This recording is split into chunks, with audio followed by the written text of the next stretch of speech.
अस्सलाम वालेकुम, hello everyone. उम्मीद करता हूँ आप सब खैरियत से होंगे। Welcome to YouTube channel English with A R comrade. आज की जो हमारी शॉर्ट फिक्शन है वो है Lamb to the Slaughter by Roald Dahl. दोस्तों, स्टोरी में जाने से पहले मैं यहाँ पे एक सेंटेंस बोलना चाहूँगा, और ये सेंटेंस आप लोगों ने भी काफ़ी दफ़ा सुना है। और ये स्टोरी जो है सेम टू सेम उसी बारे में है कि don't underestimate the power of a common women and man. ये स्टोरी सेम टू सेम उसी बारे में है कि कैसे हम एक कॉमन मैन को इरिटेट करते हैं, ह्यूमिलिएट करते हैं, और आखिर में उसका आउटकम क्या निकलता है। सो सेम टू सेम ये स्टोरी उसी बारे में है। स्टोरी को एंड तक देखिएगा, काफ़ी इंटरेस्टिंग स्टोरी है। और इस स्टोरी में एक लेसन आप लोगों को मिलेगा। जितनी भी स्टोरीज़ मैंने पढ़ी उसमें सबसे इंटरेस्टिंग स्टोरी मुझे यही लगी। तो बढ़ते हैं स्टोरी की तरफ।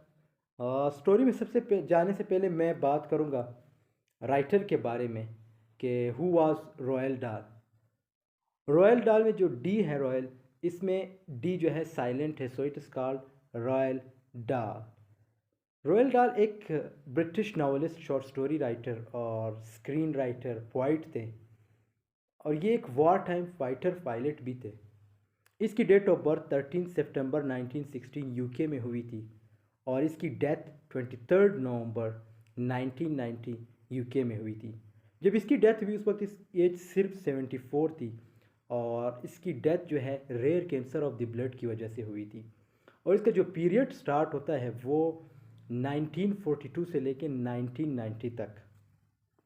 जैसे मैंने बताया था कि ये जो एक फाइटर पायलट भी थे, तो he served in royal air force during second world war, battle of Greece, Syria, Lebanon campaign.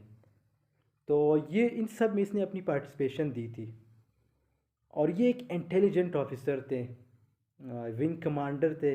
आखिर में एक विंग कमांडर बन गए थे। And he is considered one of the greatest story tellers for children of 20th century. And he was ranked squadron leader. His awards for literature in 1983, जिसमें ये awards इसने अपने नाम किए थे: world fantasy award for lifetime achievements and the British book awards, children author of the year in 1990। And his best works for children was James and the giant peach, Charlie and the chocolate factory, Matilda and others. ये सारे काम हैं जो इसने अपने बच्चों के लिए किए थे। मींस शॉर्ट स्टोरीज हैं जो बच्चों के लिए लिखे थे। और अगर हम इस स्टोरी की बात करें तो ये स्टोरी जो है स्टार्ट में जो है इसको रिजेक्ट किया गया था, और फिर इसको जो है 1953 means at the month of September 1953 इसको दोबारा पब्लिश कराया गया एक मैगज़ीन में, और इस मैगज़ीन का नाम था हार्पर्स मैगज़ीन। और अगर हम इसके करेक्टर्स की बात करें तो सबसे पहला करेक्टर हमारे पास जो आता है वो है मैरी मेलोनी। मैरी मेलोनी जो है इस स्टोरी की प्रोटोगनिस्ट है, और ये वाइफ ऑफ पैट्रिक मेलोनी की है। ये एक हैप्पी और डिवोटेड हाउस वाइफ होती है, जिसका 6 मंथ का means she has 6 months pregnant with her first child. She is 6 month pregnant. और ये जो है क्या कहते हैं, एक इनोसेंट और सपोजली फॉलिश हाउस वाइफ होती है, और यही आखिर में जो है अपनी जो हस्बैंड है उसकी मर्डर कर लेते हैं। और दूसरा करेक्टर हमारे पास जो है पैट्रिक मेलोनी है, जो कि हस्बैंड ऑफ मैरी मेलोनी है। And he is a police detective, cares more about his work than marriage. Means ये अपने काम से इसको ज़्यादा प्यार होता है बनिस्बत अब मैरिज से। और इसको और इसी की डेथ हो जाती है। इसकी डेथ कौन करता है? इसकी अपनी वाइफ इसे मार देती है। और तीसरा करेक्टर हमारे पास जो है जैक नॉनन।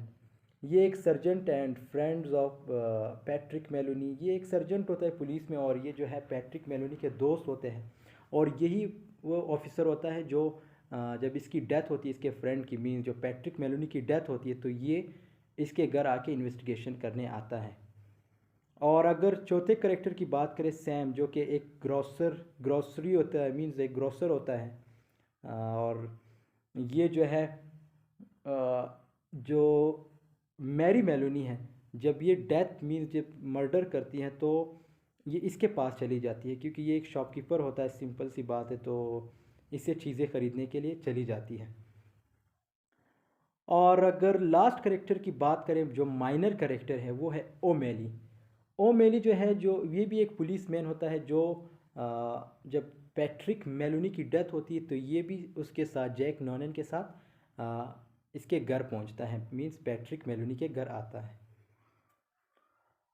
और दोस्तों अगर हम इस स्टोरी की समरी की बात करें तो समरी में सबसे पहले जो है ये स्टोरी स्टार्ट होती है faithfully waiting for her husband, means Mary Maloney से ही स्टार्ट होती है। ये जो है फेथफुली वेटिंग कर रही होती है अपने हस्बैंड की, पैट्रिक मेलोनी की, क्योंकि ये उसे काफ़ी प्यार करती है। और पैट्रिक मेलोनी जो है वो जॉब करता है, मैं जैसे स्टार बताया कि वो एक डिटेक्टिव पुलिस ऑफिसर थे। तो ये जो है जॉब पे चले जाते हैं, लेकिन ये एक हाउसवाइफ होती है और ये उसका वेट करती रहती है जब तक वो ना आए। तो एक दिन क्या होता है, ये घड़ी की तरफ देख रही होती है और उसका वेट कर रही होती है, और जैसे ही वो पैट्रिक पहुंच जाता है तो उससे कोट लेके और उसके लिए ड्रिंक बना लेती है। और क्या होता है, ये जो है ये दोनों जो है हमेशा मींस आउटसाइड डिनर करते रहते हैं। लेकिन उस दिन क्या होता है, जब ये ड्रिंक पी लेता है पैट्रिक मेलोनी, तो पैट्रिक मेलोनी जो है मैरी मेलोनी से कहता है कि मैं आज तुम्हें कुछ बताना चाहूँगा। अब एक सस्पेंस क्रिएट होता है। तो जो पैट्रिक मेलोनी है, सॉरी जो मैरी मेलोनी है, वो कहती है कि क्या, तो पैट्रिक मेलोनी ये कहता है कि I am going to leave you, means मैं आपको छोड़ने वाला हूँ।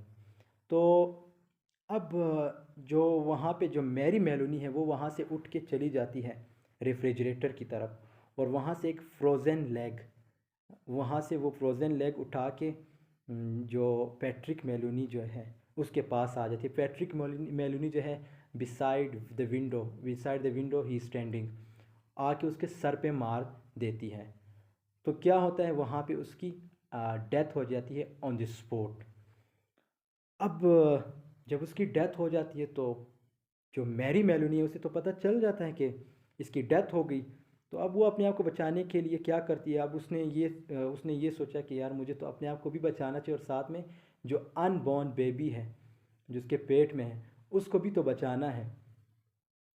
तो क्या करती है वो, वहाँ से क्या जो फ्रोज़न लेग होती है उसको ओवन में रख देती है, जो चूल्हा वगैरह स्टोव वगैरह नहीं होता उस पर रख के वहाँ से निकल के शॉपकीपर के पास चली जाती है, जो मैंने एक चौथा करेक्टर डिस्कस किया था सैम, उसके पास चली जाती है। और वहाँ जाके एक नॉर्मल ह्यूमन की तरह रिएक्ट करती है, जैसे पहले मिलती थी उसे उसी तरह सेम टू सेम मिलती है। मतलब उसे ये शो ही नहीं कराती कि मैं एक मर्डर करके आई हूँ, और बिल्कुल एक नॉर्मल ह्यूमन की तरह उसके साथ भी रिएक्ट करती है। अब जो है वो दोनों जब आपस में बातें कर रहे होते हैं तो ये आगे से उसे कहती कि अब मुझे लेट हो रहा है, मैंने घर के निकलना है। अब घर जब आती है तो ये ज़ोर ज़ोर से चिल्लाने लगती हैं और ये कहती है कि मेरे हस्बैंड की डेथ हो गई। इवन डेथ तो इसने खुद की होती है ना।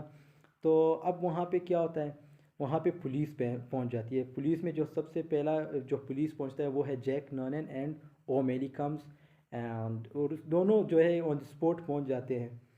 तो वहाँ पे पहुँच के वो जो है इन्वेस्टिगेशन स्टार्ट करते हैं और क्वेश्चनिंग वगैरह करते हैं। लेकिन यहाँ पे ये दोनों जो है सिंपैथी भी दिखाते हैं, किसे, मैरी मेलोनी को। क्यों दिखाते हैं, क्योंकि जब मैंने बताया था कि जो जैक नॉनन है ये जो है पैट्रिक मेलोनी के दोस्त हैं, तो ऑब्वियसली जब दोस्त की डेथ हुई तो उसकी वाइफ को तो सिंपैथी दिखानी पड़ेगी। तो वो उसे सिंपैथी भी दिखाता है जो जैक नॉनन है। लेकिन आफ्टर 3 घंटे रिसर्च, सॉरी 3 घंटे इन्वेस्टिगेशन के बाद उन्हें कोई प्रूफ नहीं मिलता। और लेकिन जो जैक ननन है वो ये भी कह देता है कि जो डेथ हुई है वो एक शार्प चीज़ से हुई है, means he has used blunt things. Blunt means जो नाइफ वगैरह या पेंसिल वगैरह जिसका जो एज होता है या जो पॉइंट होता है वो काफ़ी शार्प होता है, उससे इसकी डेथ हुई है। तो ये जो है, अब जब 3 घंटे इन्वेस्टिगेशन के बाद इन्हें कोई प्रूफ नहीं मिलता तो अब उनका भी मतलब होपलेस हो जाते हैं और ये कहते हैं कि अब हमें निकलना चाहिए। लेकिन क्या होता है यहाँ पे एक और सस्पेंस क्रिएट होता है कि जो मैरी मेलोनी है वो इन्हें कहती है कि आप लोग रुके, मैं जो है ड्रिंक विस्की पी के जाइए और साथ में फ्रोज़न लेग मैंने बनाया है वो भी खा के जाइए। अब जब वो दोनों, जब सारे जो पुलिस ऑफिसर्स होते हैं या जो कांस्टेबल या सर्जन्स होते हैं, जब सारे एक साथ इकट्ठे बैठ जाते हैं टेबल पे, तो जब खाने लगते हैं तो मैरी मेलोनी यहाँ पे क्या कहती है कि till that the evidence are near to us, mean जो सबूत है शायद वो हमारे आस पास हो, ये सेंटेंस वो बोल देती है। और ये भी बोल देती है कि the murder weapon is also near to us, और ये सेंटेंस बोल के यहाँ पे ये स्टोरी एंड हो जाती है। तो ये स्टोरी थी। और अगर हम इस स्टोरी की थीम की बात करें तो थीम में सबसे पहला जो पॉइंट है वो है बिट्रायल, मीन्स एक धोखा होता है इसमें। और दूसरा पॉइंट है वीकनेस, एक कमज़ोरी थी, मीन्स एक फ़ीमेल थी वो वीक थी, इसीलिए इसने ये सेंटेंस बोला कि I wanna leave you, I am going to leave you. और तीसरा जो है पॉइंट है वो be careful, means be careful from such kind of people. और फोर्थ जो पॉइंट है don't trust too soon, means किसी पे इतना जल्दी भरोसा भी नहीं करना चाहिए। जैसे मैरी मेलोनी जो है पैट्रिक मेलोनी पे भरोसा करती थी, एक ट्रस्ट था उसके कि ये जो है लास्ट में मुझसे शादी कर लेंगे, बट उसने नहीं किया, मीन्स ही रिफ्यूज्ड। और फिफ्थ पॉइंट जो है things are not as they seem. और जो सिक्स पॉइंट है don't underestimate the power of a common women and mens. तो ये जो है वही पॉइंट आ जाता है, देखो सेम टू सेम उसे भी मार दिया और ये भी एक कॉमन वुमेन थी। तो यही सेंटेंस, ये स्टोरी जो है सेम टू सेम इसी बारे में था कि never under estimate the power of a common women and man. और इस स्टोरी की अगर हम सिंबलिज़म की बात करें तो सिंबलिज़म में एक जो है लैम्प और लेग ऑफ लैम्प, ये दो सिंबलिज़म यूज हुए हैं। तो आई होप आपको स्टोरी पसंद आई होगी and thanks for watching. Must like share comment and do subscribe channel if you are new in this channel. चलो मिलते हैं फिर नेक्स्ट वीडियो में। अल्लाह हाफिज़।